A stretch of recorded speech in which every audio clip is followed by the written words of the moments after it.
In 2022, Russia faced more sanctions than any other country combined, nearly 17,000 restrictions. Many foreign investors, employers, and major brands left the country. But the real hit came as the Western world moved to cut off Russian exports. The logic was straightforward. Countries use export revenues to buy things they can't produce on their own. For Russia, this mainly means technology and equipment, without which its economy could struggle to survive. Detailed data on Russia's imports and exports isn't published. However, we can look at reports from Russia's largest oil and gas companies, as oil and gas make up over half of Russia's exports.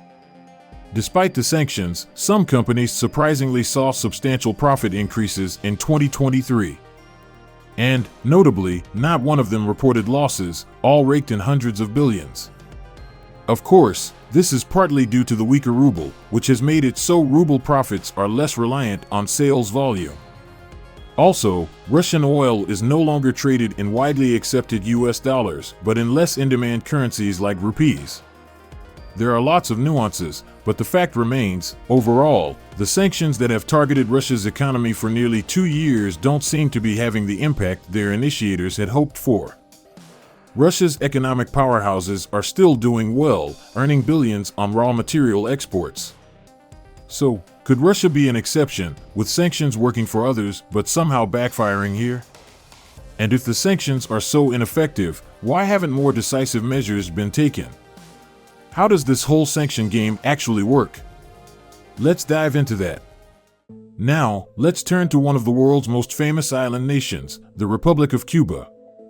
After World War II, its economy was practically controlled by its powerful neighbor, the United States, which was the main buyer of cheap Cuban goods, often supplied by American companies operating within Cuba. The primary beneficiary of this open trade policy was the sitting president, Batista. While he entertained guests in his lavish palace and wealthy American tourists gambled away fortunes in local casinos, most of the Cuban population lived on the brink of poverty. When so many people live in slums just next door, it's only a matter of time before it becomes a ticking time bomb. In Cuba, it exploded in the form of a socialist revolution and Batista's overthrow. The former president fled, and Fidel Castro took the post of prime minister, making an unexpected move. A socialist, Castro didn't just abolish income taxes and lower utility rates, he issued a decree nationalizing all companies in Cuba. And whose companies were they? American, of course. In response, U.S. President John F. Kennedy announced a full trade embargo against Cuba, starting a sanctions saga that continues to this day. Cuba didn't just step out of U.S. influence, it lost its primary export market and consequently, its international trade income. The country was on the verge of poverty until the Soviet Union stepped in with its own interests. For the next 30 years, the USSR bought Cuban sugar and tobacco while supplying essential goods in return. When the Soviet Union collapsed in 1991, Cuba was left with almost no trading partners, ushering in truly dark times for the nation. Almost immediately, the U.S. cut off remittances. You see, many Cubans who had fled the country over the years supported family members back home by sending hundreds of thousands of dollars from sunny Florida each month. This assistance helped Cuba build up reserves of foreign currency and pay for occasional imports. As a result, Cuba's GDP nearly halved in the early 90s. For context, the global economy shrank by just 3% during the 2020 COVID-19 pandemic. Yet Fidel Castro was unfazed by the economic crisis. In 2003, he famously remarked, "One of the great achievements of the revolution is that even our prostitutes are college graduates." It's surprising, isn't it? Not the quote itself, but the situation. After all, Fidel Castro was a key figure in Cuba's socialist revolution, so it would have been strange for him to abandon his ideals later in life. And I agree with you on that. When Fidel passed away in 2008, his brother Raúl took over. Despite some economic liberalization, Cuba's leadership still has no plans to make sweeping changes. Today, Cuba survives mainly on tourism, smuggling of export goods, and continuous support from allies, primarily Russia and, to a lesser extent, China. You might think Cuba is another exception to the rule, where 6 decades of sanctions haven't achieved their intended effect. So let's shift our focus to Iran. After World War II, Iran actively traded with the US and Europe, becoming one of the largest oil suppliers to Western markets. In 1963, Iran's ruler, Shah Mohammad Reza Pahlavi, took the country westward. Tehran was starting to resemble London or Paris, with international banks, movie theaters, and even nightclubs. Women gained the right to vote in a country where traditional lifestyles were deeply ingrained. Progress was clear, but there was one issue eerily similar to what we saw in Cuba: prosperity was limited to the elite. Most of the population languished in poverty, especially outside major cities. As the Shah's reforms gradually modernized agriculture, jobs dwindled in rural areas, prompting people to migrate to cities in search of better pay. Of course, urban centers had no need for such a large influx of labor. Soon, masses of impoverished citizens became the audience for radical opponents of the Shah's pro-Western policies. This discontent erupted onto the streets, forcing the Shah to flee the country. In 1979, pro-Western Iran transformed into an Islamic republic governed by Sharia law. After these events, foreign companies rapidly pulled their operations out of Iran. But that was only the beginning. In November 1979, Iranian students seized the U.S. Embassy in Tehran, taking 66 Americans hostage. The new Iranian leader, Ayatollah Khomeini, didn't condemn the embassy takeover. He endorsed it, calling it a revolution against the great American Satan. Naturally, this provoked a fierce response from the U.S. President Jimmy Carter, severed all diplomatic ties with Tehran, and sanctions struck every sector of Iran's economy. Iranian assets in American banks were frozen, Americans were forbidden from doing business with Iran, and a strict embargo was placed on Iranian oil. Did these sanctions change the policy of Iranian authorities? The answer turned out to be surprising.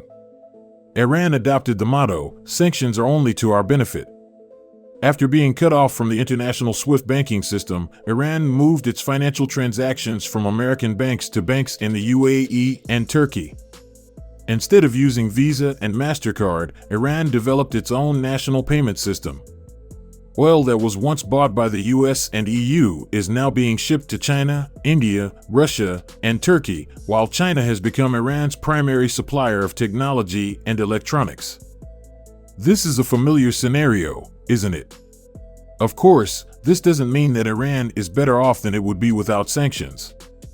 The country's economy experiences growth volatility, income disparity, and struggles with limited imports.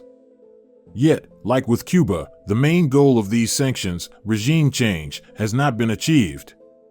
Today, Islamic leaders continue to rule, and Iran, initially covertly and now more openly, has started developing nuclear weapons. Let's wrap up with these examples, because no matter which case we examine, not one of these countries has shifted its policies under sanction pressure. Perhaps the only country where sanctions truly had an impact was South Africa at the end of the 20th century. Back then, apartheid, a system of racial segregation, was in place. Black and white residents had different rights, lived in separate areas, and any black person wanting to open a business or enter a white zone needed a special permit. But this wasn't the 19th century. After World War II, the world became more sensitive to human rights violations, even in Western-aligned countries like South Africa. Sanctions against the country were supported by 130 nations, demanding democratic reforms to restore full trade relations.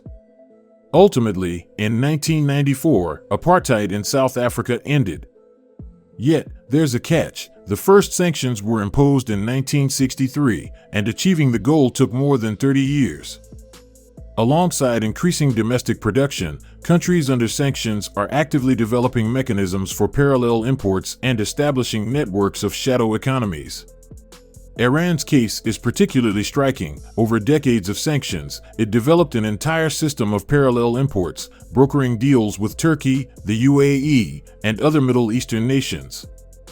Goods officially banned from being shipped to Iran follow complex re-export chains and eventually reach the country through several intermediaries.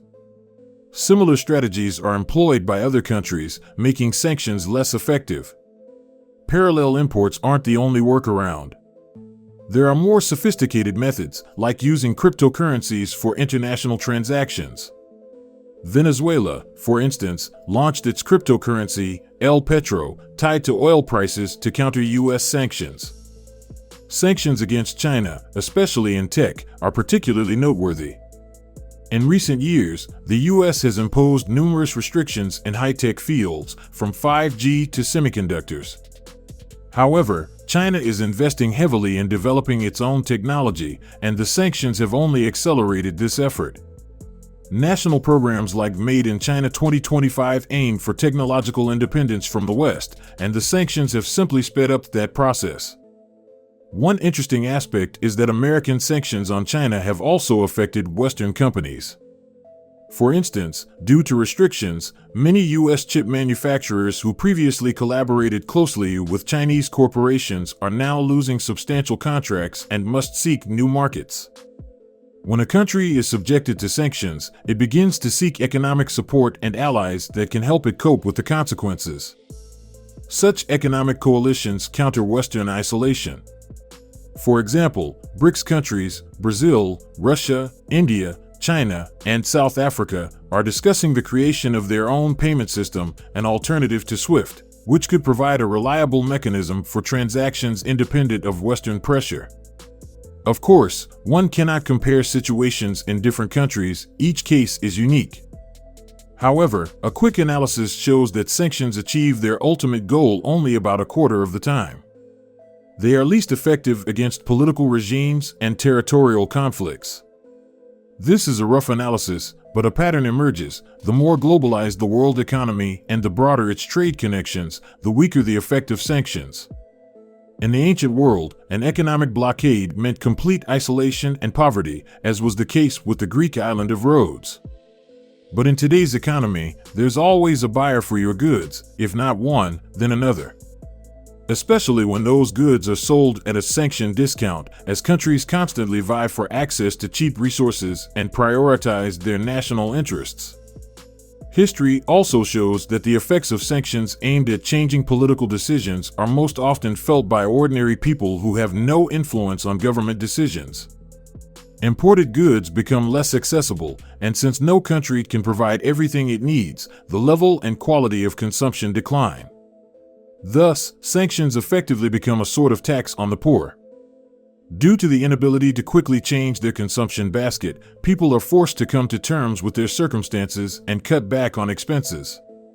Many associate the decline in their quality of life with an external enemy, blaming them for their problems. This leads to a low probability of sanctions being successful, as they often only intensify nationalist sentiments and bolster the ruling regime's position. It's clear that those who make decisions about sanctions understand all of this perfectly. So why do they continue to impose restrictions that often neither achieve their goals nor harm their own economies?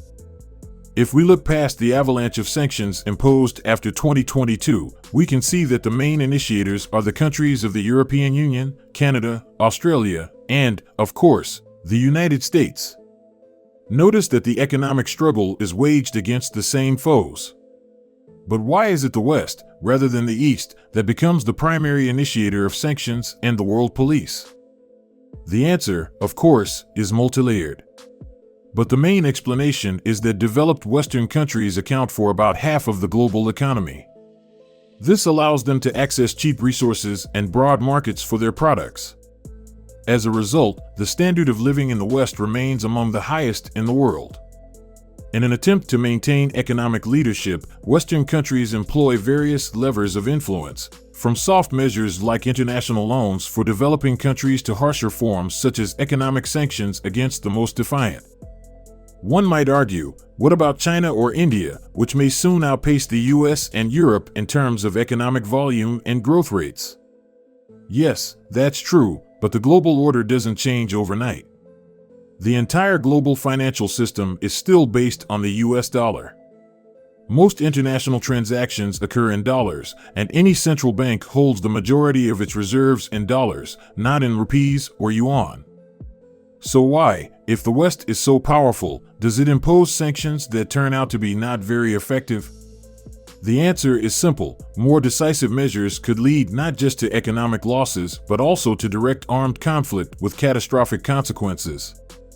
And when your opponent possesses nuclear weapons, economic sanctions become the safest way to exert pressure in the struggle for resources. If you enjoyed this video, please like it and share it with your friends. See you in the next video.